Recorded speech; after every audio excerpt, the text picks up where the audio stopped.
కొన్ని అంశాలు తీసుకొచ్చారు. వాళ్ళకే అంబేద్కర్ చెందినవారు అని చెప్పేసి చాలా మంది భ్రమిస్తూ ఉంటారు. అసలు మేలు ఎవరికో తెలుసా మీకు?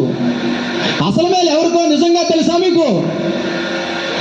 ఈ నియోజకవర్గానికి ఎమ్మెల్యే కావాలనుకుంటున్న నాకు, ఈ నియోజకవర్గానికి ఎమ్మెల్యే కావాలనుకున్న తుమ్మలపల్లి రమేష్ గారికి, ఈ నియోజకవర్గానికి ఎమ్మెల్యేలుగా ఉన్న వాళ్ళకి, గతంలో ఈ నియోజకవర్గానికి ఎమ్మెల్యేలుగా చేసిన వారికి, వాళ్ళ పిల్లలు బ్రహ్మాండంగా పెంచుకుని చదివించుకున్న వాళ్ళకి, ఎంపీలుగా పనిచేసిన వారికి, వాళ్ళ పిల్లలు బ్రహ్మాండంగా చదివించుకున్న వాళ్ళకి రాజ్యాంగం కావాలి. ఎందుకో తెలుసా మీకు? 1659వ సంవత్సరం, నిన్న మొన్న ఈ మధ్యకాలంలో చూసాం చావా అనే ఒక సినిమా, మహారాష్ట్రకు సంబంధించింది. శివాజీ మహారాజ్ కొడుకు సంభాజీ మహారాజ్ పట్ల ఈ బీజేపీ ప్రభుత్వానికి చాలా ప్రేమ ఉన్నట్టుగా అదొక అంశం నడుస్తూ ఉంది.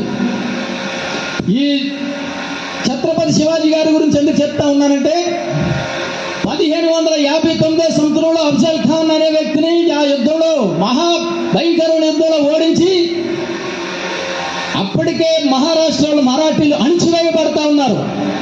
ఈ దేశం మొత్తం అంత పెద్ద యుద్ధంలో గెలిచిన తర్వాత Chhatrapati Shivaji the cats equal to in Andhra Pradesh maximum Kapu community అనుకుంటాను. కాపు కమ్యూనిటీ మనిషి భూమికి కాపు కాసేవాడు. అంటే అప్పటికి జంజం వేసుకున్నవాడికి తప్ప రాజ్యాన్ని పాలించే హక్కు ఎవరికి లేదు. కాపుకి, కమ్మకి, రెడ్డికి, వెలమకి, యాదవుడికి ఎవరికి లేదు. 560 సంస్థానాలుంటే ఆ నిర్వీర్యం చేయాలంటే ముందు అంబేద్కర్ మీద ఒక చిటికేశారు. చిటికేసి మనం అందరం నిద్రపోయాం. తరువాత వచ్చే చిటుకు రాజ్యాంగాన్ని మార్చేయడం. అంబేద్కర్ గారి మీద అంత భయంకరమైన హేళన చేసినందుకు సగం భారతదేశం ఈ పాటికి తగలబడి ఉండాలి.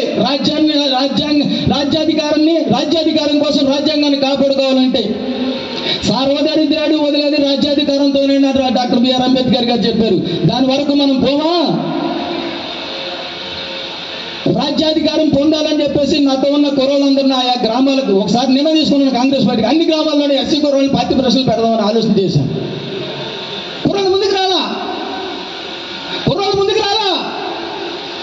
ఇప్పుడు కూడా నేను సిద్ధంగా ఉన్నాను.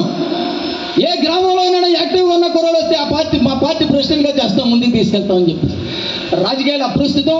నాకు ఇచ్చిన అవకాశానికి చాలా పెద్దగా ధన్యవాదాలు తెలియజేస్తా ఉన్నాను. నీకు ఎందుకు మాగలాగా అనగాడైన వర్గానికి చెందినవాడు కాదు కదా, నువ్వు కాపు కమ్యూనిటీ అగ్రవర్ణానికి చెందినవాడు కదా, మరి నీకెందుకు రాయా ఇంత ప్రేమ అంటే? నేను చాలా రూరల్ ప్రాంతంలో ఉండి మా గ్రామం నుంచి కనీసం జగ్గంపేట కూడా దారి లేని సమయాల్లో ఆ తల్లి ఎవరో కానీ మా అబ్బిస్ మాస్టర్ అని చెప్పేసి మా ఊర్లోనే ఒక మాస్టర్ గౌడ అప్పారావు గారు అని ఒక క్రిస్టియన్ ఎస్సీ, ఆయన నన్ను తీసుకుపోయి రాజమండ్రిలో ఒక హాస్టల్లో వేశారు. కాబట్టి మీ ముందు నేను ఇక్కడ మాట్లాడగలుగుతా ఉన్నాను. లేకపోతే నేను దున్నుకుంటానే ఉండేవాడిని. అది నాకు విశ్వాసం. గుర్తెరగవలసిన అవసరం ఉంది. మీరందరూ మేలుకోవాల్సిన అవసరం ఉంది. చాలా భయంతో ఉన్నారు మీరందరూ. నేను మిమ్మల్ని ఎంత ఎడ్యుకేట్ చేయడానికి